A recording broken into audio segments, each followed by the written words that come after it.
భారతదేశంలో ఉత్తర దిక్కున కోసల రాజ్యం ఉంది. అది సరయూ నదీ తీరాన ఉంది. ఆ దేశ రాజధాని అయోధ్య. దాని పొడవు 12 యోజనాలు, వెడల్పు 3 యోజనాలు. యోజనం అంటే సుమారుగా 12 కిలోమీటర్లు. అంటే అయోధ్య పొడవు 144 కిలోమీటర్లు, వెడల్పు 36 కిలోమీటర్లు. కానీ క్రీస్తు శకం 7వ శతాబ్దంలో చైనా చరిత్రకారుడైన జువాన్జాంగ్ అయోధ్యని దర్శించి దాని కొలత 1/2 కిలోమీటర్గా చెప్పాడు. ప్రస్తుతం ఉన్న అయోధ్య ఓల్డ్ సిటీ కూడా అదే కొలత కలిగి ఉంది.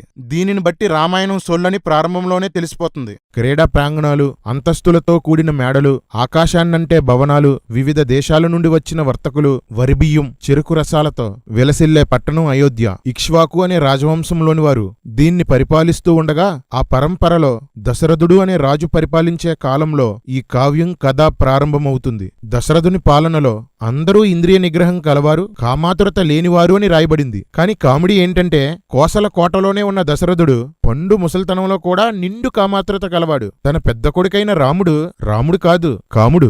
రామాయణం అంతా ఇలానే ఉంటుంది. ఊరికే పొగుడుతుంటారు, కాని వాళ్ళ దగ్గర ఆ లక్షణాలు ఏమాత్రం కనిపించవు. అక్కడున్న ప్రతి పురుషుడు చెవులకు ఆభరణాలు, తలకి పాగా, నుదుటికి బొట్టు కలిగి ఉండేవారు. ప్రియమైన ఎర్రి కుక్కల్లారా, రండి. ఏంట్రా క్రైస్తవులు కనపడితే బొట్టు పెడతారా?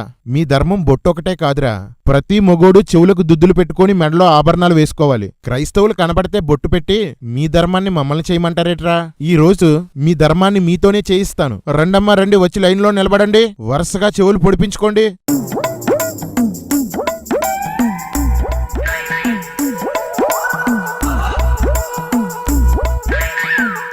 మాడా నువ్వు రారా. ఏంట్రా రైమింగులు చెప్తావా? రేయ్ మాడా, నువ్వు తేడా, మా దేశానికి నువ్వొక బొకడా. ఈసారి వాగితే పగులుతుంది నీ దవడా. రామాయణం సనాతన ధర్మం గురించి చెప్తూ బ్రాహ్మణ క్షత్రియ వైశ్యులను శూద్రులు సేవించాలట. కులగజ్జంతా మీ రామాయణంలోనే ఉందరా. శూద్రులు పై కులాల వారికి సేవ చెయ్యాలా? ఏంట్రా మీ స్పెషల్? శూద్రుడు ముందు నుండి తిని వెనక నుండి వదిలేస్తాడు. మీరేమన్నా వెనక నుండి తిని ముందు నుండి వదులుతారా? ఏంట్రా తేడా? కుల వివక్షను పదే పదే ప్రోత్సహించింది రామాయణం. కులం పేరుతో నా దేశ ప్రజల్ని ముక్కలు చేసి చిచ్చులు పెట్టింది రామాయణం. ఇది రామాయణం కాదు, కులాయనం, కులగజ్జాయనం. అయోధ్యలో ఉన్న బాపనోళ్లు దానాలు స్వీకరించడాన్ని ఇష్టపడరట. రామాయణం అంతా పదే పదే బాపనోని హెచ్చించుకుంటూ రాసుకున్నారు. లేపుకోండి. కాని ఇదే రామాయణంలో బాపనోళ్ళు అడుక్కున్నట్టు, బాపనోళ్ళు పదే పదే దానాలు తీసుకున్నట్టు రాయబడింది. ఇంతకీ మీరు దానాలు తీసుకుంటారా, తీసుకోరా? దశరథుడికి 8 మంది మంత్రులు. వారి ఆస్థాన పురోహితుడి పేరు వశిష్ఠుడు. దశరథుడి వయస్సు 60,000 సంవత్సరాలు. అతనికి 353 మంది భార్యలు. అందులో ముఖ్యులు కౌసల్య, సుమిత్ర, కైకేయి. రాజుగారికి కామాతురత ఎక్కువే గాని ఎందుకో పిల్లలు లేరు. దశరథుడికి 60,000 సంవత్సరాల వయసు ఏంటి అని కంగారపడకండి. ఇంకా ఇలాంటి సొలు విషయాలు రామాయణంలో చాలా వినబోతున్నారు. పిల్లలు పుట్టడం కోసం దశరథుడు అశ్వమేధ యాగం చెయ్యాలనుకుంటాడు. అందుకు మంత్రుల్ని పురోహితుల్ని పిలిచినప్పుడు వారు యజ్ఞం చేయడానికి ఋష్యశృంగుడు అనే మహర్షిని పిలవమని సలహా ఇస్తారు. అసలు ఈ ఋష్యశృంగుడు ఎవరు? దశరథుడికి ఈ 353 మంది భార్యల్లో ఎవరికో శాంత అనే కూతురు పుట్టింది. ఆమెను అంగదేశానికి రాజైన రోమపాదుడికి దత్తతిచ్చేశారు. రోమపాదుడి రాజ్యంలో వర్షాలు కురవకపోవడం వలన కరువు వచ్చింది. వర్షాల కోసం యజ్ఞం చేయించడానికి కాశ్యపు మహాముని మనవడైన ఋష్యశృంగుని పిలిపించాలనుకుంటాడు. కాని అతను ఆశ్రమంలోనే ఉంటాడు తప్ప ఎప్పుడూ బయటికి రాడు. అతన్ని ఆశ్రమంలో నుండి బయటకు రప్పించడానికి రాజు అమ్మాయిల్ని పంపిస్తాడు. ఆ అమ్మాయిల్ని చూసిన ఋష్యశృంగుడు వాళ్ళ వెనకాలే అంగరాజ్యానికి వచ్చేస్తాడు. ఈ ఋష్యశృంగుడితో యజ్ఞం చేయించడానికి తన దత్తపుత్రికైన శాంతనిచ్చి అతనికి పెళ్లి చేస్తాడు. అంటే బ్రాహ్మణుడికి క్షత్రియ స్త్రీకి వివాహం జరిగింది. అంటే ఇంటర్ కాస్ట్ మ్యారేజ్ జరిగింది. రే ఎర్రి పందుల్లారా, కులగజ్జి కుక్కల్లారా, ఎందుకురా కులం అని చేస్తారు? మీ ధర్మ గ్రంథాల్లో అనేక సార్లు కులాంతర వివాహాలు జరిగాయి. లాభం కోసం, కామం కోసం కులాంతర వివాహాలు మీరే చేసేసుకుంటారు. హీరోలు, రాజకీయ నాయకులు కులాంతర వివాహాలు చేసుకుంటే మీరే ఫ్లెక్స్లు కట్టి దండలేస్తారు. అదే లాభం లేదనుకో పరువు పరమాణమంటూ సొల్లు కబుర్లు చెప్తారు. మీ ధర్మం ప్రకారం కులాంతర వివాహం తప్పైతే మీ రాముడు అక్కే ఆ తప్పు చేసిందిరా. ఋష్యశృంగుణ్ణి రప్పించారు. అశ్వమేధ యాగం ప్రారంభించారు. గుర్రాన్ని వదిలి ఆ గుర్రం వెనకాల మనుషుల్ని పంపించి సంవత్సరం పాటు యజ్ఞాలు చేశారు. తర్వాత ఆ గుర్రం తిరిగి వస్తే దాన్ని ఒక స్తంభానికి కట్టి బంధించారు. దశరథుని ముఖ్య భార్యలు 3 ప్రదక్షిణాలు చేశారు. పెద్ద భార్య పట్టపురాణి అయిన కౌసల్య మాత్రం రాత్రంతా గుర్రం దగ్గర పడుకుంది. అన్నా, గుర్రం దగ్గర ఎందుకు పడుకుంది? పిల్లలు పుట్టాలంటే పడుకోవాలరా. నీకేం తెలియదు, చిన్నపిల్లడు వెళ్ళి ఆడుకో. ఆ తర్వాత 4 ఋషుల్ని 4 స్థానాల్లో కూర్చోబెట్టి బ్రహ్మస్థానంలో కూర్చున్న ఋష్యశృంగుడికి, అదేనండి దశరథుడు అల్లుడికి, కౌసల్యని, మిగతా 3 స్థానాల్లో ఉన్నవారికి దశరథుడు వంపుడు గత్తెను, అతని దగ్గర పనిచేసే స్త్రీలను ఇచ్చాడు. అప్పుడు ఆ 4 బ్రాహ్మణులు ఆ 4 స్త్రీలను భర్త తాకినట్లు తాకుతారు. రే బోకు, ఏంట్రా రామాయణంలో ఈ దరిద్రం? దశరథుడు కౌశల్యని అల్లుడికిస్తే వాడు కౌశల్యని భర్త తాకినట్లు తాకాడా? ఆ కౌశల్యకి రాముడు పుట్టాడా? భర్తే స్వయంగా భార్యని అల్లుడికిచ్చి పిసికించడమేంట్రా? ఇది వాల్మీకి రామాయణమా, వరసలేని రామాయణమా? బాపనోళ్ళు స్త్రీలను వాడుకోవడానికి ఇలాంటి కథ రామాయణంలో రాసి ఎంతో మంది స్త్రీలను శారీరకంగా వాడుకున్నారు. ఛీ! అశ్వమేధ యాగం అయిపోయాక బ్రాహ్మణులకు 10 లక్షల ఆవులు, 11 కోట్ల బంగారు నాణాలు, 40 కోట్ల వెండి నాణాలను దానమిచ్చారట. కదే కదా, ఎన్ని కోట్లైనా రాసేయొచ్చులే. ఇంట్లో యాగం జరిగితే బ్రాహ్మణుడికి దక్షిణివ్వాలని బాపనోళ్ళు రామాయణంలో ఇవన్నీ రాసుకున్నారు. ఆ తర్వాత పుత్రకామిష్టి యాగం ప్రారంభించారు. రావణుడు అనే రాక్షసుడు 1000 సంవత్సరాలు తపస్సు చేసి బ్రహ్మ ద్వారా గొప్ప వరాలు పొంది ముల్లోకాలను నాశనం చేస్తుంటాడు. దేవతలు, దేవుళ్ళు, రాక్షసుల్లాంటి ఎవరూ అతన్ని చంపలేరు అనే వరం పొందడం వల్ల అందర్నీ హింసిస్తుంటాడు. అతన్ని ఎలా చంపాలని దేవతలందరూ ఉపాయం కోసం ఆలోచిస్తుండగా ఈ పుత్రకామిష్టి యాగం ప్రారంభమవుతుంది. ఆ యజ్ఞం దగ్గరికి బ్రహ్మ, విష్ణు, ఇతర దేవతలందరూ వచ్చేశారట. రే కర్రీ, వీళ్ళందరూ ఎందుకొచ్చారా? యజ్ఞం అవగానే దద్దోజనం ఏమన్నా పెడతారా ఏంట్రా? మీ సొల్లు కబుర్లు మీరుని. దేవతలందరూ రావణుని చంపమని విష్ణువుని అడుగుతారు. అప్పుడు విష్ణువు, మీరు నాకేదైనా ఉపాయం చెప్తే చేస్తానంటాడు. రే ఎర్రి కుక్కలో, దేవుడు దేవతల్ని ఐడియా అడగడం ఏంట్రా మీ ఎర్రి రామాయణం? వీళ్ళంతా అక్కడ ప్రత్యక్షమై ఇదంతా మాట్లాడుకుంటుంటే యజ్ఞం దగ్గరున్న 100 మంది వీళ్ళని పట్టించుకోలేదేంట్రా? ఏదైనా డ్రామా రిహార్సల్స్ కు వచ్చారని అనుకునుంటారులే. దేవతల సలహాతో దశరథుడి 3 భార్యలకి 4 అవతారాలుగా జన్మించాలని నిర్ణయం తీసుకుంటాడు. అప్పుడు యజ్ఞకొండం నుండి ఒక దివ్య పురుషుడు బయటికి వచ్చాడు. అతడు నల్లగా ఉండి, మొహం ఎర్రగా ఉండి, ఎర్ర బట్టలు వేసుకుని ఎత్తైన దేహం కలిగి ఉన్నాడు. మొహం ఒక రంగును, బాడీ ఇంకో రంగున. సర్లే, అతడు పాయసం గల వెండి పాత్రని దశరథుడికిస్తాడు. దశరథుడు అందులో సగభాగం కౌశల్యకి, మిగతా పాయసాన్ని భాగాలుగా చేసి మిగతా భార్యలకిచ్చాడు. ఆ పాయసం తాగ్గానే వారు గర్భవతులైపోయారు. అది పాయాసమా లేక? విష్ణు అవతరించిన తరువాత రావణ సంహారంలో అతనికి సహాయం చేయడానికి వానరులు అనే ఒక జాతిని బ్రహ్మ సృష్టించాలనుకుంటాడు. అక్కడున్న ఇతర దేవుళ్లను పిలిచి వానర స్త్రీలతో పిల్లల్ని కనమని చెప్తాడు. అంతకుముందే కృతాయుగంలో నేను ఆవలించినప్పుడు జాంబవంతుడు పుట్టాడని బ్రహ్మ చెప్తాడు. రే ఎర్రి కుక్కల్లారా, ఆవలిస్తే పిల్లలు పుట్టడమేంట్రా? బుర్ర పనితీరు తగ్గినప్పుడు విశ్రాంతి అవసరమని చెప్పడానికి ఆవలింత వస్తుంది. మీ బ్రహ్మకున్న 4 బుర్రల్లో ఏ బుర్రకి విశ్రాంతి అవసరమై ఆవలించాడ్రా? చిన్నప్పుడు మా తాత కూడా ఇంత సొల్లు కథలు చెప్పలేదురా. వానరులతో పిల్లల్ని కనమని దేవుళ్ళకి చెప్పడం ఎందుకురా? బ్రహ్మ ఆవలిస్తే సరిపోతుంది కదా. చెప్పారులేరా సొల్లు పురాణం. దాని పేరే రామాయణం. మామూలుగాని ఇంద్రాది దేవుళ్ళు ఆడ కుక్క కనపడినా వదలరు. అలాంటిది బ్రహ్మే పర్మిషన్ ఇస్తే ఎంత రెచ్చిపోయి వానరులతో పిల్లల్ని కన్నారో తర్వాత చెప్తాను.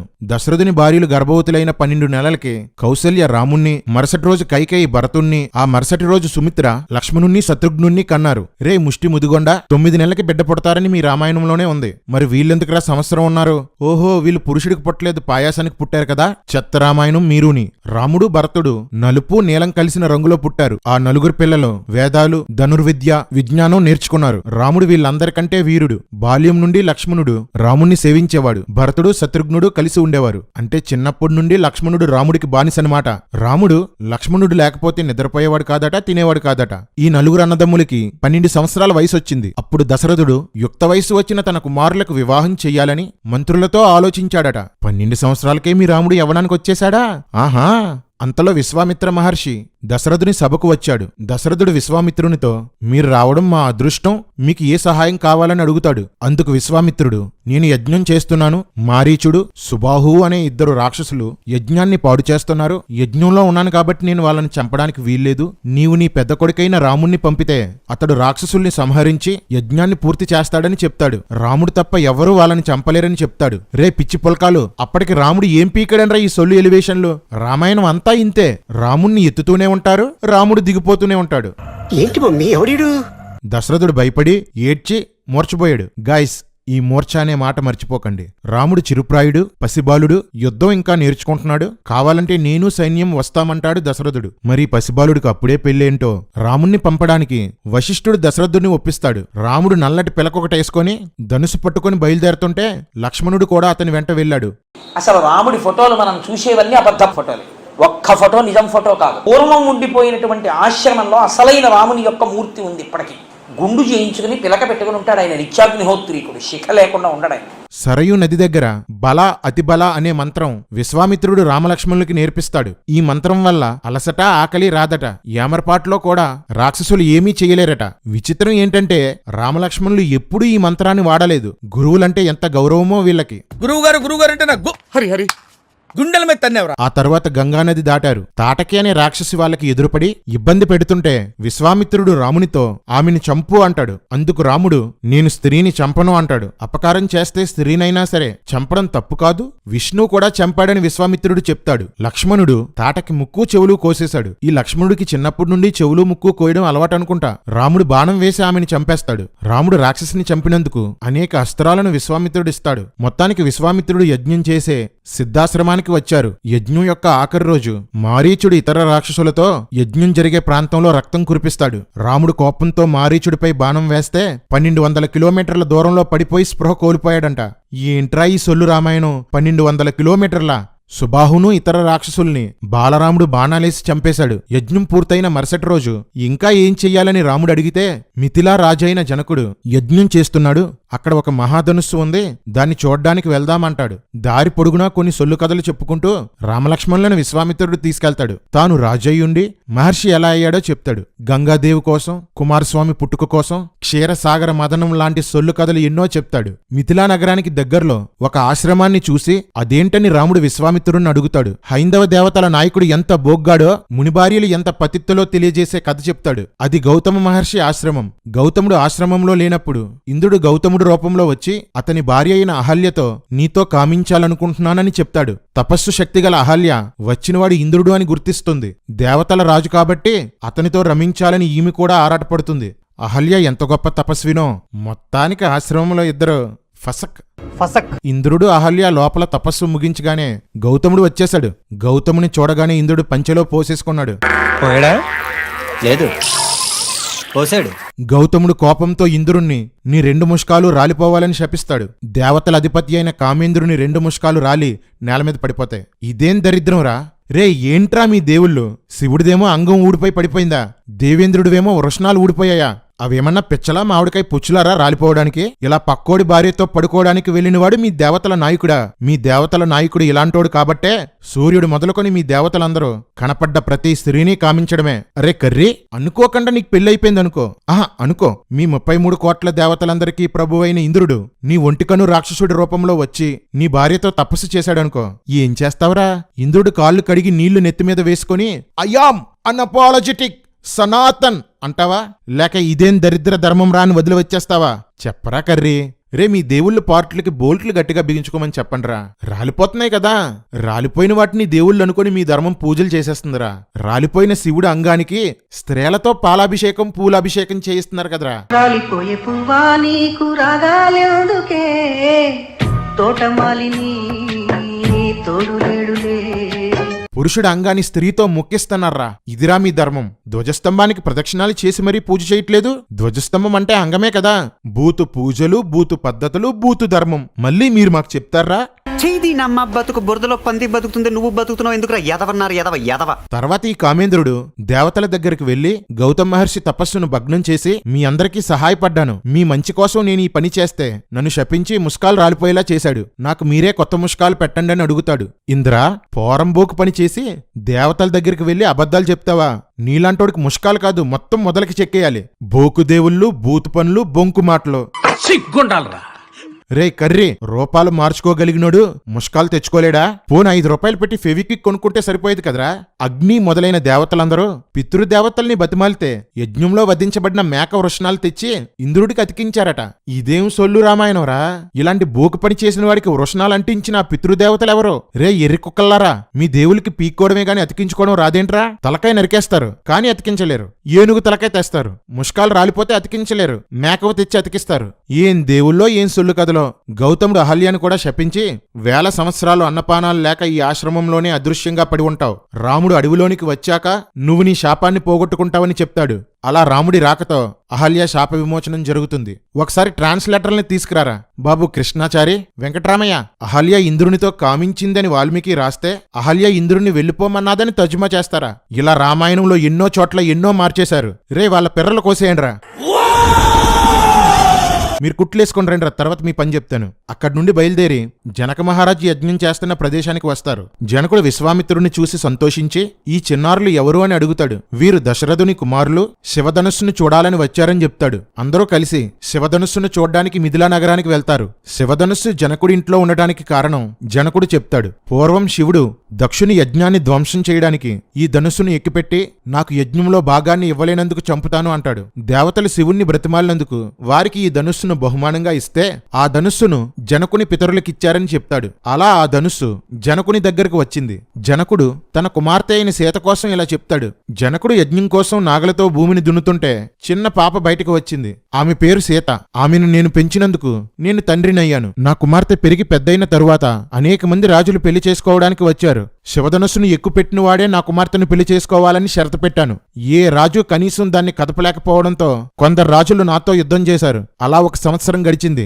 ఎవరో ధనుస్సును ఎత్తలేకపోవడంతో నా కుమార్తెకు పెళ్లి చేయగలనో లేదో అని బాధపడుతున్నాను అంటాడు. ఆ ధనుస్సును రాముడికి చూపిస్తాను, ఎక్కి పెడితే నా కుమార్తెనిచ్చి పెళ్లి చేస్తాను అంటాడు. 13 సంవత్సరాల వయసున్న రాముడిలో సీతని పెళ్లి చేసుకోవాలని కోరిక పుట్టిందనుకుంటా. ధనుస్సును చూడ్డానికి వచ్చి లేపేశాడు. ఎంత మంచి బాలుడో. 8 చక్రాల రథం పైన పెద్ద ఇనుప పెట్టెలో ఉన్న ధనుస్సును 5,000 మంది యోధులు కష్టపడి లాక్కొని వచ్చారట. ఏమి సొల్లు, అద్భుత సొల్లు పురాణం మన రామాయణం. రాముడు ఆ పెట్టె తెరిచి ధనుస్సు మధ్య భాగాన్ని పట్టుకొని పైకి లేపి తాడు పట్టుకొని లాగి ధనుస్సును విరిచేశాడు. అప్పుడు దిక్కులు పెక్కటిల్లే శబ్దం వచ్చిందట. ఆ శబ్దం వినగానే రాముడు, లక్ష్మణుడు, విశ్వామిత్రుడు, జనకుడు తప్ప అందరూ మూర్ఛబోయారట. రామాయణంలో అందరూ మూర్ఛబోవడమే. సీతని పెళ్లి చేసుకోమని జనకుడంటే దశరథుని అనుమతి కావాలని రాముడు అంటాడు. బాణం ఎత్తేటప్పుడు అనుమతి అవసరం లేదు, కానీ పెళ్లి చేసుకోవడానికి అనుమతి కావాలంట. జనకుడు దశరథుడికి పెళ్లి గురించి కబురు పంపిస్తాడు. వెంటనే దశరథుడు మంత్రుల్ని, మిగతా 2 కొడుకుల్ని తీసుకుని బయలుదేరుతాడు. అతడు వచ్చిన 4 రోజులకే ఒకే రోజు 4గురికి పెళ్లి చేసేస్తాడు. రాముడి పెళ్లి చాలా ఆర్భాటంగా జరిగినట్టు సినిమాలు తీశారు, కానీ నిజానికి లేచిపోయినోడి పెళ్లిలాగా చాలా కంగారుగా జరిగింది. రే పిచ్చి కుక్కలో, పెళ్లికి దశరథుడు భార్యలు రాలేదేంట్రా? ఇలా ప్రతి చోట స్త్రీలను తొక్కేయడమే కదరా మీ సనాతన ధర్మం. అవును, అలాగే ఉండాలి. అనాదిగా వస్తున్న ఆచారం కనుక మొగుడు యజమాని కనుక, భార్య బానిస కనుక, మొగాడు లేంటే ఆడదానికి బతుకులేదు కనుక. ఏ ఒక్క ఆడదానికే మగాడు కావాలా? మగాడికి ఆడదాని అవసరం లేదా? భార్య పోతే కాటి కాళ్ళు చాపు కూర్చునే మగాడు కూడా మరో పెళ్లి చేసుకోవచ్చు. ముక్కు పచ్చలారని వయసులో మొగుడిని పోగొట్టుకున్న ఆడది మాత్రం మరో పెళ్లి చేసుకుంటే తప్ప. పురాణాలు ఆడదాన్ని మగాడికి సేవ చేయమని చెప్పాయే గాని మగాడిని ఆడదానికి సేవ చేయమని చెప్పలేదు. పురాణాలు, ఆ పురాణాన్ని అడ్డం పెట్టుకుని ఆడదాని మీద మీరు అధికారం చెలాయిస్తున్నారు. అర్జునుడు ద్రౌపదిని తెచ్చి తన 4 అన్నదమ్ముల్ని మొగుళ్లను చేసినప్పుడు నన్ను పంచే హక్కు నీకిక్కడదని ద్రౌపది ఆనాడే నిలదీసి ఉంటే ఈనాడు ఆడదానికి గతి పట్టేది కాదు. 10 మంది ముందు ద్రౌపదిని బట్టలిప్పుతున్నప్పుడు జూదమాడి ఓడింది మీరు, బట్టలు ఓడదీయించుకోవాల్సింది కూడా మీరేనని ఆనాడే ద్రౌపది భర్తల్ని ఎదిరించి ఉంటే ఈనాడు ఆడదానికి గతి పట్టుండేది కాదు. అప్పు తీర్చడం కోసం ఆని నమ్ముకున్న హరిశ్చంద్రుణ్ణి అప్పు చేసింది నువ్వు, తీర్చాల్సింది నువ్వు, నన్ను అమ్మే హక్కు నీకెక్కడదని చంద్రమతి ఆనాడే అడుగుంటే ఈనాడు ఆడదానికి గతి పట్టుండేది కాదు. ఎడబాటైన సీతని రాముడు అనుమానించి అగ్ని ప్రవేశం చెయ్యమన్నప్పుడు రాముణ్ణి కూడా సీత అనుమానించి నువ్వు కూడా నిప్పుల్లోకి దూకు అని ఆనాడే సీత అనుంటే ఈనాడు ఆడదానికి గతి పట్టుండేది కాదు. అరే బొక్కల డాక్టరు, లెక్కలు చెప్తాను వెయ్యిరా. వనవాసానికి వెళ్లేటప్పటికి రాముడి వయసు 25 సంవత్సరాలు, సీత వయసు 18 సంవత్సరాలు. అప్పటికి వాళ్ళకి పెళ్లి జరిగి 12 సంవత్సరాలు అయింది. అంటే పెళ్లికి రాముడి వయసు ఎంతరా? 13 సంవత్సరాలు. సీత వయసు ఎంతరా? 6 సంవత్సరాలు. సీతని పెళ్లి చేసుకునే సందర్భంలో ఆయన వయసు ఎంత తెలుసా? 13 ఏళ్ళు. సీతాదేవి వయస్సు 6 ఏళ్ళు. నిజానికి చిన్నపిల్ల. సీత పెళ్లికి సంవత్సరం ముందు నుండి జనకుడు స్వయంవరం మొదలుపెట్టాడు. అంటే అప్పటికి సీత వయస్సు 5 సంవత్సరాలు. రే ఎర్రి కుక్కలో, 5 సంవత్సరాలు ఎల్కేజీ చదివే పాపని నా కుమార్తె ఎదిగి పెళ్లి వయసుకొచ్చేసిందని జనకుడు అండమేంట్రా? ఏంట్రా ఈ ఎర్రి రామాయణం? రే కర్రీ, 5 సంవత్సరాల పాప కోసం నీ హిందూ ధర్మంలో రాజులంతా పెళ్లి చేసుకోవడానికి ఎగబడ్డారా? 5 సంవత్సరాల పాపనేం చేస్తారా? కక్కుర్తి ధర్మము మీరుని. పసిపిల్లని వదలరు, పక్కోడి పిల్లాన్ని వదలరు. చి, ఇక్కడ ఇంకో కామెడీ ఏంటంటే సీత చెల్లెలు జనకుని కుమార్తె అయిన ఊర్మిలను లక్ష్మణుడికిచ్చి జనకుడు తమ్ముడైన కుశధ్వజుని కూతుర్లు మాండవిని భరతుడికి, శృతకీర్తిని శత్రుఘ్నునికి ఇచ్చి పెళ్లి చేస్తారు. సీతకు 6 సంవత్సరాలు. ఆమె చెల్లైన ఊర్మిళకి వయసు ఎంత ఉంటది? ఆమె చెల్లెళ్ళ వయసు ఎంత ఉంటది? అంటే 13 సంవత్సరాల కసిబాలురికి 6 సంవత్సరాలు, 5 సంవత్సరాలు, 4 సంవత్సరాలు ఉన్న పిల్లల్నిచ్చి పెళ్లి చేశారా? ఇలాగే వదిలేస్తే కడుపులో ఉన్న పిండాన్ని కూడా పెళ్లి చేసుకుంటారా మీరు? చెత్త ధర్మము మీరుని. సినిమాల్లో ఎందుకురా పెద్దోళ్ళని చూపిస్తున్నారు, నిజాలు తీస్తే ఉమ్మొస్తారనా? ఇంకో జోక్ ఏంటంటే విశ్వామిత్రుడు ఆ నలుగురు చిన్న పాపల్ని చూసి వీరు రూపలావణ్యం గలవారు, నిరుపమాన సౌందర్యవతులు అంటాడు. రే ఎర్రి కుక్కల్లారా, మీ వాల్మీకి నాటుసారా తాగేసి ఇది పిల్లల బొమ్మల పెళ్లి అని మర్చిపోయి పెద్దవాళ్ల పెళ్లిలాగా రాసేశాడు. మొత్తానికి నలుగురు పెళ్లిళ్ళు ఒకే ముహూర్తానికి చేశారు. పేర్లు, జాతకాలు, నక్షత్రాలు వేరు, అయినా ఒకే ముహూర్తంలో ఎలా పెళ్లి చేశారో చాగంటిగారే చెప్పాలి. ఆవుల్ని దానమిస్తానంటే బేపనోళ్ళు ఏదైనా మార్చేస్తారులే. పసిపిల్లల పెళ్ళవగానే ఆకాశం నుండి పోలవాన కురిసిందట. పెళ్లైన మర్నాడు జనకుడు అపరిమితమైన ధనం, లక్షల ఆవులు, కోట్ల పట్టు వస్త్రాలు, ఏనుగులు, గుర్రాలు, రథాలు, సైనికులు, దాసదాసీలను, వెండి బంగారాలను, ముత్యాలను, పగడాలను కట్నాలుగా ఇచ్చాడు. ఇదండి వీళ్ళ ధర్మం. రాముడు పెళ్లిలో కట్నం తీసుకున్నాడు. కక్కుర్తి రాముడు కట్నం తీసుకున్నాడోయ్. ఎందుకు నీకు ఏసు బతుకు. పెళ్ళయ్యాక 4 జంటలు అయోధ్యకు బయలుదేరాయి. మార్గ మధ్యలో పెద్ద సుడిగాలి మధ్యన పరశురాముడు ఎదురొస్తాడు. క్షత్రియుల మీద కక్షగల అతడు రామునితో, నీవు శివధనుస్సును విరిచిన శబ్దం విన్నాను. నా దగ్గర మరో ధనుస్సు ఉంది, అది విష్ణువుది. దేవతలందరూ శివుడు బలవంతుడా విష్ణువు బలవంతుడా అని ఆలోచించుకుంటుంటే బ్రహ్మ ఆ విషయాన్ని గ్రహించి విష్ణువుకి శివుడికి వైరం పెట్టాడు. వారు ఘోర యుద్ధం చేసుకున్నారు. విష్ణువు గట్టిగా హోంకరించగా శివుడు నిశ్చేష్టుడైపోయాడు. అంతటితో విష్ణువే గొప్పవాడని దేవతలు అనుకున్నారు. శివుడు ఓడిపోయినందుకు కోపంతో ఆ ధనుస్సును దేవరాతుడికి ఇచ్చేస్తే దానినే నువ్వు విరిచేశావు అని పరశురాముడు చెప్తాడు. ఇందాకేమో శివుడు దేవతలకి ధనుస్సిస్తే ఆ ధనుస్సు తర్వాతి కాలంలో దేవరాతుడికి వచ్చిందని చెప్పారు. ఇప్పుడేమో శివుడు కోపంతో ఇచ్చేశాడని చెప్తున్నారు. సర్లే, విష్ణువు కూడా ఆ ధనుస్సును రుచీకునికి ఇస్తే అది పరశురాముడి దగ్గరికి వచ్చింది. పరశురాముడు రామునితో, నీకు శక్తి ఉంటే ఈ ధనుస్సును కూడా సంధించు అని చెప్తాడు. వెంటనే పిల్లబచ్చా బాలరాముడికి కోపం వచ్చి, నన్ను అవమానిస్తావా, నా శక్తి చూపిస్తాను అంటూ ధనుస్సు తీసుకొని బాణం పెట్టి సంధించి చంపుతా అంటాడు. పరశురాముడు ఓటమిని ఒప్పుకొని పారిపోతాడు. రాముడు విష్ణు ధనుస్సును అవసరాన్ని బట్టి వెనకకి తీసుకునే షరతుతో వరుణికిస్తాడు. రే ఎర్రి కుక్కల్లారా, మీరు మా దృష్టికే కాదురా, ఉత్తర భారతదేశ హిందూ మతోన్మాదుల దృష్టిలో కూడా ఎర్రి కుక్కలే. సింధు నాగరికతలో దక్షిణ భారతదేశంలో ఉన్నవారే నివసించేవారు. వారికి రాముడు తెలీదు, కృష్ణుడు తెలీదు. ప్రకృతిని ఆరాధించేవారు. తర్వాత మధ్య ఆసియా నుండి వచ్చిన ఆర్యులు నిజమైన భారతీయుల్ని దక్షిణానికి తరిమి ఉత్తర భారతదేశాన్ని ఆక్రమించుకొని వింత దేవుళ్లను, తమ సొంత దేవుళ్లను మన దేశానికి తెచ్చారు. వేదాలు, పురాణాలు, ఇతిహాసాలు రాసింది ఆర్యులే కాబట్టి రామాయణంలో రాముణ్ణి ఆర్య అని పిలిచినట్లు చాలాసార్లు రాయబడింది. ఆర్యన్లు భారతదేశం వారు కాదు. ఆర్యన్ అనేది మధ్య ఆసియాకు సంబంధించిన పదం. ఇరాన్ అంటే యాన్ ఆర్యన్. దక్షిణ భారతదేశస్థులంతా శివుణ్ణి నమ్మేవారు. చోళులు, పాండ్యులు ఇలా అందరూ శివుణ్ణే పూజించేవారు. నార్త్ ఇండియా వారు నమ్మే విష్ణుదేవుణ్ణి భారతదేశమంతా వ్యాపింపచేయడానికి శివుణ్ణి హీనపరుస్తూ రకరకాల పురాణాలు, ఇతిహాసాలు రాశారు. అంతలో క్రీస్తుపూర్వం 500లో బౌద్ధ మతం వచ్చి ఆర్యుల హిందూ మతాన్ని, వర్ణ వ్యవస్థని తొక్కిపడేసింది. హిందూ దేవాలయాలు మూసుకుపోయాయి. అలా 200 సంవత్సరాలు గడిచిపోయాయి. శిథిలమవుతున్న హిందూ మతాన్ని తిరిగి నిలబెట్టడానికి కొందరు పంతుళ్లు కలిసి అవతారాలు, యుగాలు అనే కాన్సెప్ట్ తెచ్చారు. హిందువులకు ఒక హీరోని సృష్టించాలనే ప్రయత్నంతో రామాయణం అనే కథను రాశారు. రాముడు అనే హీరోను సృష్టించారు. అతడు విష్ణు అవతారం అని చెప్తూ ఆర్యుల దేవుణ్ణి గొప్ప చేశారు. శివుడు వీర్యం కార్చుకున్నట్లు, లింగం తెగిపడినట్లు, విష్ణువుతో యుద్ధం ఓడిపోయినట్లు రాశారు. అలా శైవవాన్ని హీనపరుస్తూ వైష్ణవ్యాన్ని గొప్ప చేసే ప్రయత్నం చేశారు. శివధనుస్సుని ఎక్కిపెడితే పెళ్లి చేస్తానని జనకుడంటే రాముడు శివుడి విల్లుని ఎందుకు విరిచాడు, విష్ణువు విల్లుని ఎందుకు విరవలేదు? రాముడే శివుణ్ణి హీనపరిచి విష్ణువుని గొప్ప చేశాడు. వైష్ణవులకి, శైవవులకి గొడవ పెట్టింది రామాయణమే.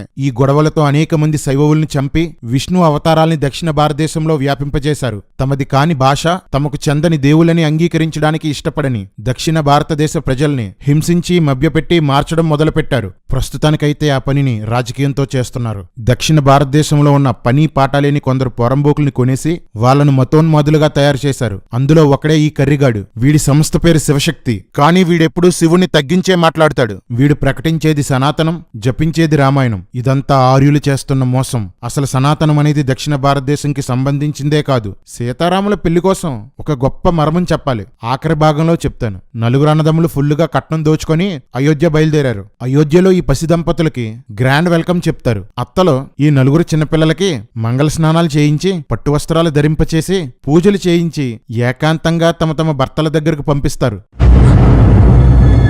అంటే వాల్మీకి నిజం చెప్పు, వయాగ్రా మింగి రాసావు కదా. 5 సంవత్సరాల పిల్లలకి ఫస్ట్ నైట్ చేసిన రామాయణం.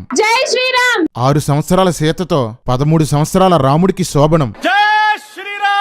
ఆ నవవధువులు రహస్యమందు వారు తమ భర్తలతో రమించారట, క్రీడించారట. ఒరే పనికి మాలిన వెదవల్లారా, ఇస్లాం దొంగ ప్రవక్త అయిన మహమ్మద్ బట్టర్ మీ రాముడి కంటే 6 సంవత్సరాల అయేషాను పెళ్లి చేసుకుని రమించడానికి 9వ సంవత్సరం వరకు ఆగాడు. కానీ మీ రాముడు 6వ సంవత్సరంలోనే రమించాడు. 5 సంవత్సరాల పసిపిల్లలతో విష్ణువు యొక్క ఇతర అవతారాలు సెక్స్ చేశారు. ఇంతకంటే కామపిశాచులు ఎవరుంటారా? శ్లోకంలో రమించడం అని ఉంటే గీతా ప్రెస్ వాళ్ళు ట్రాన్స్లేటర్లు ఆనందించారని రాశారు. సిగ్గులేదురా మీకు? ఛీ, మీ బతుకులు మీరుని. రామా, 6 సంవత్సరాల పాపతో నువ్వు చేసిన పని తలుచుకుంటేనే నీ మీద అసహ్యం వస్తుంది. నీలాంటి వాడి కోసం రాయాల్సింది పాఠ్య పుస్తకాల్లో కాదు, క్రిమినల్ రికార్డ్స్ లో. ఈ రామాయణంలో ఉన్న రాతలను చూసే చిన్న చిన్న పిల్లల్ని రేప్ చేసి కాషాయ రంగు అడ్డు పెట్టుకుని కేసుల నుండి తప్పించుకుని తిరుగుతున్నారు. మేధావులంతా ముందుకు వచ్చి అర్జెంటుగా రామాయణాన్ని పాఠ్యపుస్తకాల్లోంచి తీయించేయాలి. అలా 12 సంవత్సరాల పాటు ఈ కసి అన్నదమ్ములు తమ పసిభార్యల్ని అనుభవిస్తూ ఆనందంగా గడిపారట. ఒకరోజు దశరథుడు భరతుణ్ణి శత్రుఘ్నుణ్ణి పిలిచి కొంతకాలం భరతుని తాతగారింటి దగ్గర ఉండి రమ్మని చెప్తాడు. సీతారాములు సుఖ సంతోషాలతో సాగిపోతుండగా బాలకాండం పూర్తయి అయోధ్యకాండం ప్రారంభమవుతుంది.